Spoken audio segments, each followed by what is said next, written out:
Periyar Maniammai Institute of Science and Technology, Tanjavur. CSE with specialization in AI and ML, data science, cybersecurity and more. Summer வந்தாச்சு. What's your plan for this holiday? எங்க கிட்ட விட்டுருங்க. நாங்க பாத்துக்கிறோம். VGT Holidays. GT Holidays, South India's #1 travel brand. இந்த எபிசோட்ல tarot card ரீடிங்ல என்ன பார்க்க போறோம்னா, வைகாசி விசாகம் முருகருக்கு ரொம்பவே உகந்த தினமான இன்றைய தினம். அதாவது இந்த எபிசோட்ல என்ன தெரிஞ்சுக்க போறோம்னா, டாரோ கார்டு ரீடிங்ல வைகாசி விசாகம் வரவிருக்கு இல்லையா, முருகர் நம்ம எல்லாருக்கும் ஒரு மெசேஜ் சொல்ல காத்துட்டு இருக்காரு. 12 ராசி நேயர்களுக்கு ஒவ்வொரு நட்சத்திரக்காரங்களுக்கும் முருகர் என்ன மெசேஜ் சொல்ல போறாரு அப்படின்னு நம்ம பார்க்க போறோம். Tarot card reader, spiritual healer Sara ma'am அவர்கள் இணைந்திருக்காங்க. நிகழ்ச்சிக்கு வரவேற்றலாம் மேம். வணக்கம். வணக்கம் சார். முருகரோட மெசேஜ் அப்படின்னும் போது எல்லாருமே ஆவலா காத்துட்டு இருப்பாங்க. ஏன்னா ஜென்ரலா நம்ம ஏஞ்சல் என்ன சொல்றாங்க அப்படின்னும் போது அதுல ஒரு இன்ட்ரெஸ்ட் இருக்கும். அதே மாதிரி முருகர் சொல்லும் போது அந்த சாமியை நம்ம கிட்ட சொல்ற மாதிரியான ஒரு விஷயம் ரொம்ப ஆசையா இருக்கும். இப்போ 12 ராசி நேர்கள் இருக்காங்க. அப்போ ஒவ்வொரு ராசிக்கும் 3 நட்சத்திரங்கள் இருக்கு. பாதம், 1ஆம் பாதம், 2ஆம் பாதம், 3ஆம் பாதம், 4ஆம் பாதம் இருக்கு.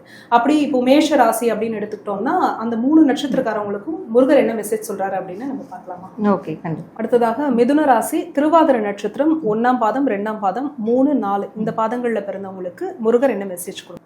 ஸோ மிதுன ராசி, திருவாதிரை நட்சத்திரம் இவங்களுக்கான கார்டு. ஸோ இவங்களுக்கான முருகர் மெசேஜ் ஃபர்ஸ்ட் பார்த்துடலாம்.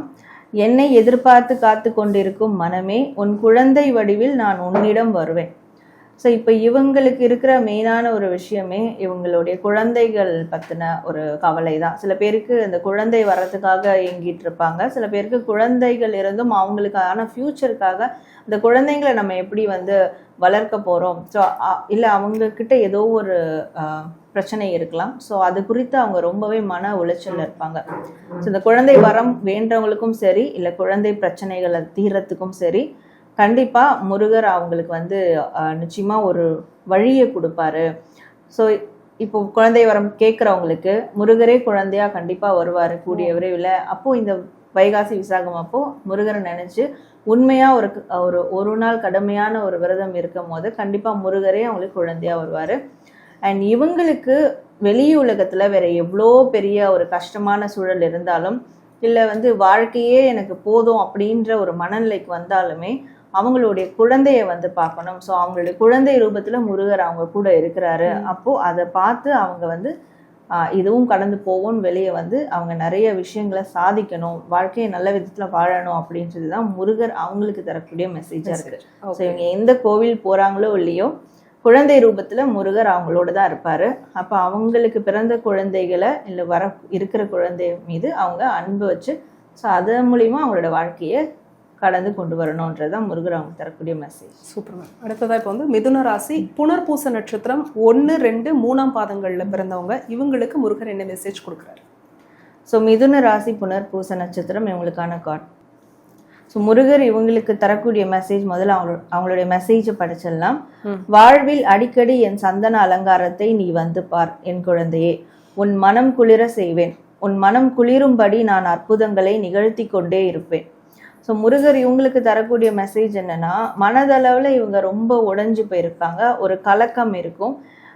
எப்பவுமே மனசு அந்த சாந்தமாகவே இருக்காது. ஏதோ ஒரு விஷயம் அந்த தீ கொழுந்து விட்டு எரியிற மாதிரி உள்ளுக்குள்ளே அது எரிஞ்சுக்கிட்டே இருக்கும். அது ஏதோ ஒரு விஷயம் புகஞ்சிக்கிட்டே இருக்கும். ஸோ இதனால் உடல் ரீதியான பாதிப்புகளும் அவங்களுக்கு இருக்கும். அது தொட்டு வேலை ரீதியான பாதிப்புகளும் இருக்கும். ஸோ இந்த மாதிரியான விஷயங்களை தொடர்ந்து ஃபேஸ் பண்ணிக்கிட்டே வரும்போது இவங்களுக்கான ஒரு சொல்யூஷன் அண்ட் ரெமெடி, பரிகாரமாக கூட முருகர் தரக்கூடியது. முருகரை சந்தன அலங்காரத்தில் அவங்க பார்க்கறது இல்லை சந்தன அலங்காரத்தில் அபிஷேகம் பண்ணுறது. ஸோ அந்த அபிஷேகத்துக்கான சந்தனம் வாங்கி கொடுக்கறது. அண்ட் சந்தன அலங்கார அபிஷேகம் முடிச்சதுக்கப்புறம் சந்தனம் கொடுப்பாங்க கோவிலில். அந்த சந்தனத்தை வாங்கி இவங்க கன்சியூம் பண்ணுறது. ஸோ இந்த மாதிரியான விஷயங்களை தொடர்ந்து அவங்க செஞ்சுக்கிட்டே வரணும். அப்போது இவங்க இந்த இருக்கிறதுலேருந்துலாம் வெளியே வர்றத, அது ஒரு மிராக்கிள் மாதிரி நடக்கிறத இவங்க பார்ப்பாங்க. முருகர் அவங்களுடைய வாழ்க்கையில் அந்த ஒரு மிராக்கிளை நடத்தி கொடுப்பாரு அப்படின்றது தான் முருகர் அவங்களுக்கு தரக்கூடிய ஒரு மெசேஜாக இருக்குது.